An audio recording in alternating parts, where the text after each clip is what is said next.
Thank you so much. Thank you and welcome to my talk. We don't stop with the show of hands. Who of you thinks he or she has a good idea of what blockchain technology is? Show of hands. Can't see it at the moment, but maybe in a second. All right, good. For those who didn't raise their hands, don't worry. I will get to the basics very quickly at the beginning. But those who raised their hands, who of you know more than 2 applications of the blockchain outside the financial realm? Show of hands, all right. Okay, good. At least the vast majority will learn something completely new. And for those who raise their hands on both questions, I will hope to entertain you too. Because in my session now, I will go and try and explore some applications of the blockchain and see how it revolutionizes the way that we interact with nature, the way that we conduct our democracy, and also the way we work. But let me start with a brief introduction of what the blockchain technology actually means. So suppose you have a friend and you have a bit of money and you want to share that bit of money with your friend. Well, so if you don't have the chance to share that money with your friend in person, you go to your bank. Well, actually, you go through at least 2 banks because you ask your bank to transfer the money to the bank of your friend. And quite likely, there's also a third party involved. This might be a payment provider or the central bank, which governs the entire system. Now, transferring money from A to B sounds simple, but technically it isn't really. So there's some fees involved that your banks ask you to pay, so that in the end, the overall amount that is left for you and your friend is a bit less than before. Now, introducing Bitcoin, the cryptocurrency that you've probably all already heard about, this changes completely, because Bitcoin builds on the blockchain technology. So in this example, we would get rid of the central bank. Bitcoin is a decentralized system, so there's no central bank involved. Instead, we have a governing set of rules that govern the entire process. Moreover, we get rid of the intermediaries, in this case the banks, and replace them with the blockchain. The blockchain is, very briefly, as the name suggests, a chain of blocks, right? So now you understand what this is all about. No, so it's a chain of blocks, and each block represents a transaction. So you can imagine it in a way by saying that one block represents an information that money was transferred from A to B, and so you're now the rightful owner of that money. And the beauty about the blockchain is that it is a decentralized system. That means that it is distributed among many, many entities. It is a peer-to-peer network. Rather than having a central authority, it is distributed among thousands of servers. So it is very hard or almost impossible to corrupt. And this also means that even if some servers and computers go down, the system is still running, and you can't get it down so quickly. So now, obviously in a Bitcoin world, you have a Bitcoin rather than a dollar. And say you want to transfer that to your friend, well, then you need to set up a smart contract. Smart contracts are essential to the blockchain technology because they enable the transactions to go on. Smart contracts, in essence, are sort of little tiny algorithms, tiny programs that can trigger transactions. And they can even automate the entire process. They can also rely on external information. And just to illustrate that, take this little example. So we're back in October 2016. You have a fun night out with your friends. You have a couple of beers, and you discuss, as you would do in October 2016, the US elections. And you say, well, if this idiot is going to make it to the White House, I will give you 1 Bitcoin. Now, mind you, 1 Bitcoin currently is worth more than $1,000, so this is a serious bet. So you program a little tiny smart contract, and you say, you want to involve an oracle, so sort of a source that you and your friend both trust, say a news website, and you connect it with your smart contract so that in November, all of the transaction is automated. So come November, you realize, oh my, he really made it to the White House, and luckily for you, you don't have to do anything anymore because your smart contract retrieves this information from, say, the website of the New York Times, and it triggers the transaction of your 1 Bitcoin to your friend. In doing so, it creates a new block to the blockchain, which gets added to the entire chain. It is secured by some cryptographic measures, and before it is accepted to be added to the blockchain, it needs to be verified. For instance, it needs to be verified that you are the rightful owner of this 1 Bitcoin, and then you can actually transfer it to your friend. If this is approved, your friend has her 1 Bitcoin. Now, this obviously is an application of the blockchain technology in the financial realm, but I promised you I will go into a couple of cases outside of the financial realm. So let's start with a blockchain for the forest. Now, you might think, a blockchain for the forest? What is this? It's actually an art project going on. The project is called Terra Zero, and it was initiated by a couple of Berlin-based design students. And what they wanted to do is to have sort of a critique of capitalism. So what they say is that in our human world, everything has an economic value, right? Even forests have economic values because, well, for instance, there are woods, right? You can harvest them and make furniture out of them, but also there's an economic value because you can spend your leisure time there, and although this gets often neglected, forests are obviously the habitat of many other species, animals and plants alike, so there's an economic value to that too. The problem, though, is that most forests are owned by humans in one or another way.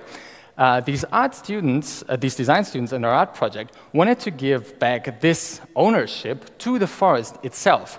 So they wanted to create a blockchain-powered, self-managed, self-owned, augmented forest.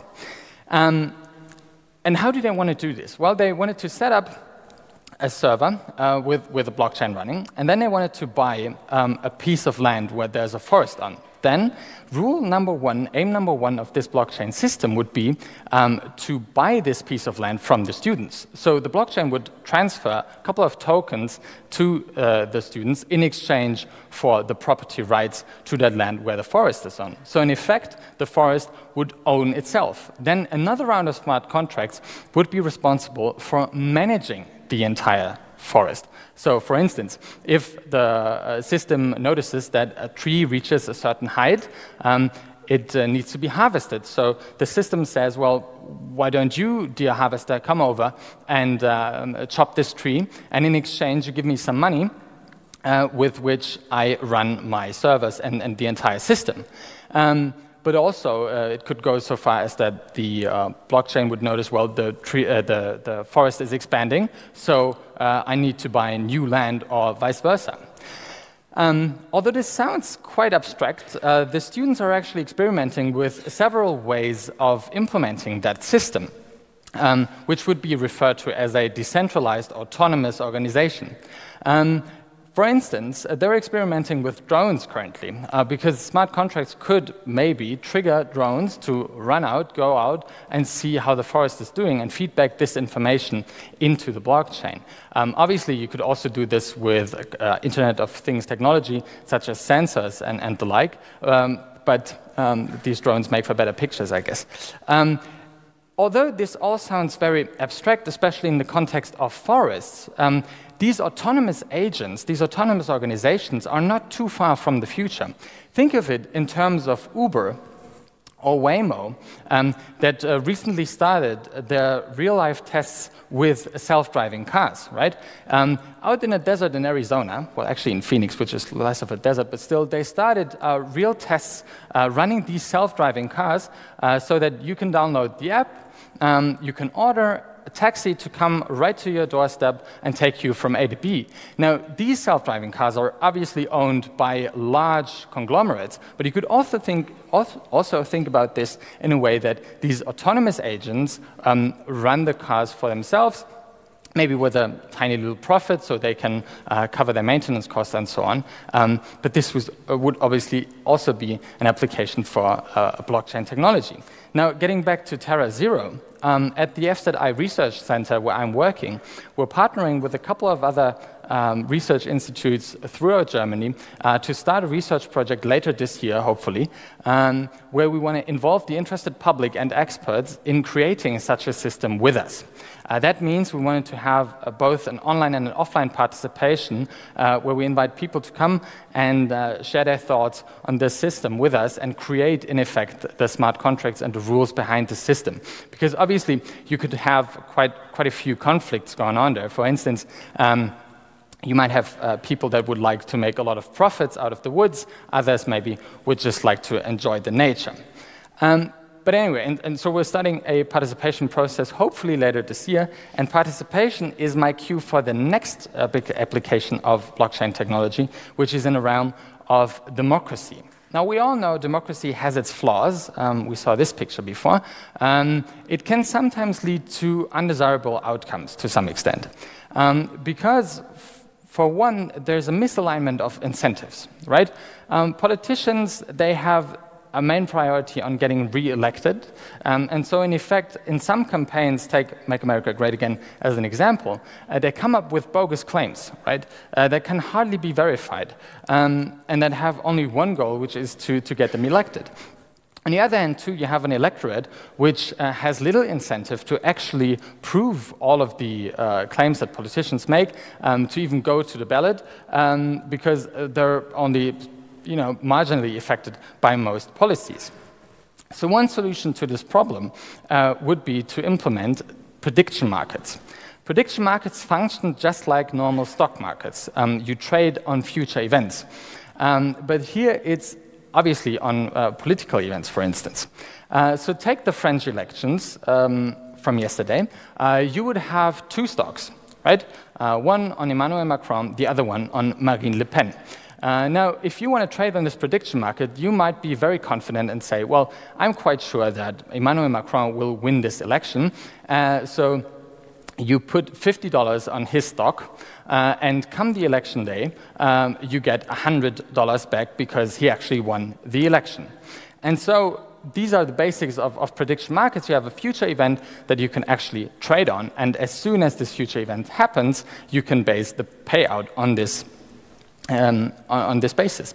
Now, on prediction markets, as in stock markets, there is price building happening.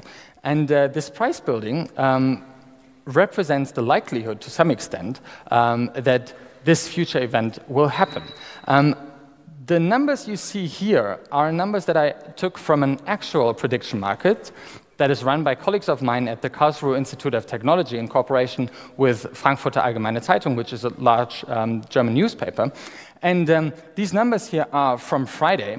And as you can see, these are very close to the final results. Although there are only a couple of hundred users trading on this prediction market, they're very accurate. And this is within a 2% margin error. So this is quite good. Now, you might ask yourself, well, this is all well and fine, but how do we improve democracy based on a system like this? Well, you can think also about having prediction markets on single bills, on single laws that should be implemented or not. Take road charges as an example. Ever since their inception, you could drive for free on the German Autobahn. But now there's a secretary who proposed, well, it's unfair that Germans have to pay road charges when they go abroad, so we should implement road charges. Okay, fine, you can have a prediction market on this. In this case, you would have two stocks, one that is pro-implementation of these road charges, the other one against. And then you would have people trading on this market, and they might share their information. They might say, as the secretary did, well, this implementation would bring the German state some 500 million euros. Sounds good, right? I mean, he didn't provide much more information about how he calculated that, but well, sounds good. Although, in contrast to that, the German Automobile Club engaged a very well-known professor to also conduct an analysis of this law, and he came up with quite a different number. He said this law will cost the German state some 250 million euros just in a year. So you could have a prediction market trading on the outcomes here too, and you could set a year as a scope for for the trading. So in effect, maybe you would end up not implementing this law, and you could apply the same principles also on presidential candidates as well. You could say which candidate will most likely bring us in, say, 4 or 5 years, an increase in GDP.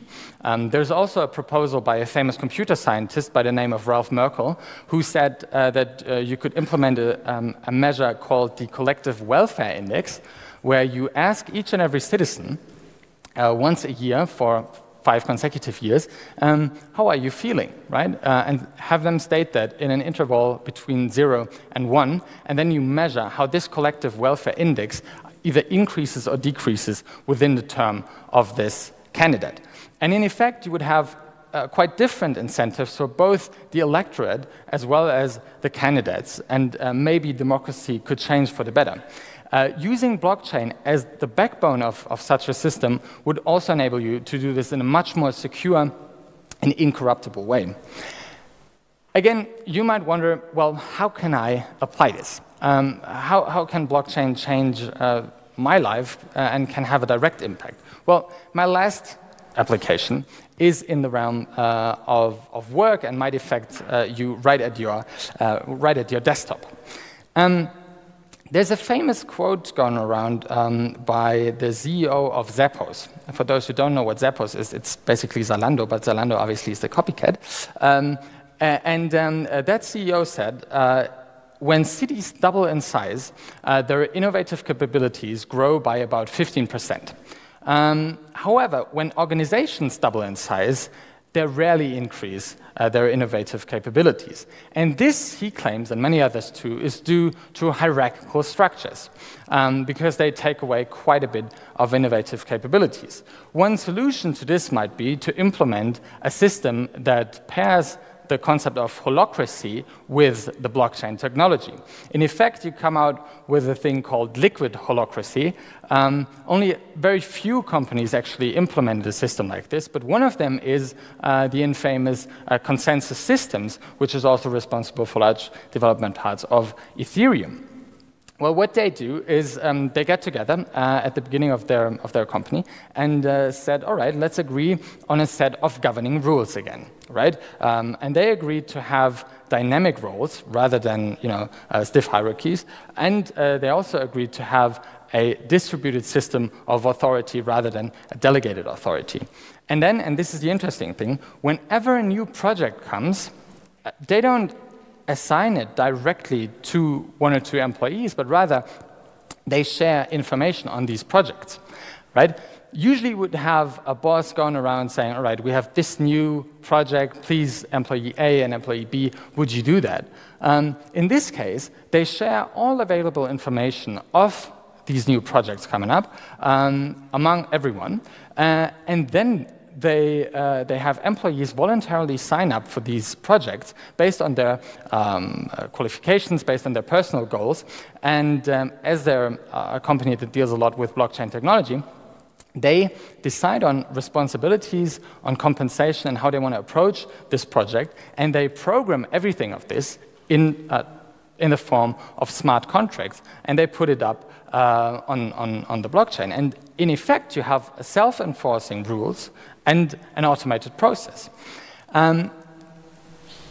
Also, the employees have a stake in each and every project, and overall they have a stake in the entire company, so that they prosper when each and every project prospers, and they also benefit from a better overall performance. Now, let me end on a cautionary note, though. Most of these applications can, in theory, be realized using relational, that is, normal databases, right? Blockchain is, to some extent, of course, also a hype. And the blockchain technology here enables us to do so in a very secure and incorruptible way. Whenever you have a conflict of interest and information asymmetry, you might be thinking about implementing a blockchain-powered system. Now, before I end, I wanted to point you to my website, where I put up a lot of links to all of these applications I just mentioned, including studies, working papers, and a couple of interesting interviews. If we still have a couple of minutes, I think we do, I might be up for a couple of questions, but thank you so far.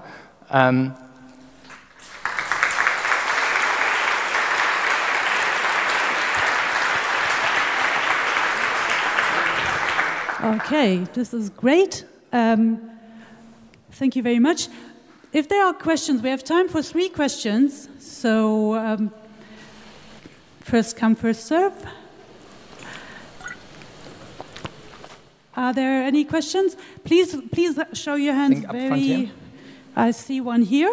I'm coming to you. Maybe you can introduce yourself and then the question. Oh, sorry. Okay, I'm Barbara from the ZKM in Karlsruhe. Thank you so much for your stance on blockchain and democracy. I thought that was pretty interesting. One question though, how would you, in a trading market based on prediction markets, how would you deal with speculation and market manipulation? Question mark. Right. The easy answer to this is you only have to incentivize it in a correct way, then this won't happen. But obviously, there's also a risk of speculation going on there too. It begins with questions on, like, do you want to trade with real money or do you want to trade with play money? And this has a large impact. But this is a question which has to be dealt with in a very specific way, I suppose. It all starts with the question of who do you want to trade on the market. Proponents of prediction markets always say you have to have experts trading there. I would not like a system like this because you would probably exclude a large part of the population. But if you want to have everyone trading on the market, you need a very liquid market, and this is very difficult to achieve. Using a system like Bitcoin or other cryptocurrencies, though, you might have a chance to do so. Can we have the mic? Thank you. Hello there, I'm Eric from the Blockchain Education Network, and I have a question regarding blockchain and government. How do you think can government, in fact, embrace blockchain technology and to scale it up European-wide? At the moment, we only have small organizations like Ethereum and other small hubs who are just programming for themselves. Do you think that would be a perfect match, or are governments just too slow at the moment? Very good question, thank you. I think at first governments are doing things, especially in the financial realm. There are first steps. For instance, ESMA, which is a large authority European-wide, has dealt with blockchain in a recent paper. Then entities like the Bundesbank recently started projects on this. So government is slowly coming to terms with blockchain, but there are many legal obstacles that need to be solved. I think, though, it is worth trying implementing some of the blockchain technology just now, because many legal issues already have been solved. There's basics of property right, for instance, that have been solved in the current law already. So I guess you could simply start and try it out. Okay, do I have another question? If not, thank you very much. Thank you. Thomas Wagenknecht.